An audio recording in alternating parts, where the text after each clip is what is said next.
નમસ્કાર, આમ જોઈ રહ્યા છો નેશન પ્લસ ન્યૂઝ. હું છું આપની સાથે હેતુ વગર. વડોદરા શહેર પાસેથી પસાર થતા નેશનલ હાઈવે 48 પર ફરી ગમખ્વાર અકસ્માત સર્જાયો છે, જેમાં નેશનલ હાઈવે 48 પર આવેલ સુંદરપુરા ગામ પાસે એક કાર બાઇકને પાછળથી ધડાકાભેર અથડાઈ છે અને ત્યારબાદ બાઇક સાથે રોડની બાજુમાં ઉતરી પલટી મારી ગઈ છે. આ ઘટનામાં બાઇક ચાલકનું ઘટના સ્થળે જ મોત નીપજ્યું છે. આ સમગ્ર બનાવના સીસીટીવી ફૂટેજ સામે આવ્યા છે. કાયાવરોહણના કાર ચાલક ભાવેશ ગાંધી દીકરાની લગ્નની કંકોત્રીના કામે બહાર નીકળ્યા હતા ત્યારે આ અકસ્માત સર્જાયો હતો. અકસ્માતમાં બાઇક ચાલકનું ઘટના સ્થળે જ મોત થયું છે.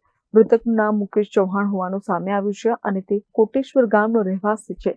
સમગ્ર મામલે કપુરાઈ પોલીસે વધુ તપાસ હાથ ધરી છે. કાયાવરોહણ તરફથી આવતી એક કાર અને બાઇક એક જ દિશામાં જઈ રહ્યા હતા. દરમિયાન કારે પાછળથી બાઇક ચાલકને જોરદાર ટક્કર મારી હતી. ટક્કર વાગતા જ બાઇક અને કાર રોડ પરથી નીચે ઉતરીને બાજુની ખુલ્લી જગ્યામાં પલટી મારી ગયા હતા. આ ઘટનામાં બાઇક ચાલકને ભયાનક ટક્કર વાગતા તે દૂર ફંગોળાઈને રસ્તા પર પડ્યો હતો.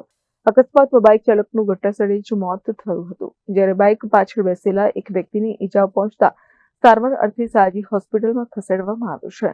આ બનાવમાં મૃતકની ઓળખ મુકેશ ચૌહાણ તરીકે થઈ છે. તે કોટેશ્વર ગામના રહેવાસી હતા. આ મામલે કપુરાઈ પોલીસે મૃતક યુવકના મૃતદેહને સાજી હોસ્પિટલમાં પોસ્ટમોર્ટમ અર્થે ખસેડ્યો છે અને વધુ કાર્યવાહી હાથ ધરી છે.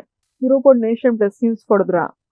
સમાચારોના સતત અપડેટ મેળવવા માટે અમારી નેશન પ્લસ ન્યૂઝની યુટ્યુબ ચેનલને સબસ્ક્રાઇબ કરો, બેલ આઇકન દબાવો અને જોડાયેલા રહો ફેસબુક, ઇન્સ્ટાગ્રામ અને ટ્વિટર પર.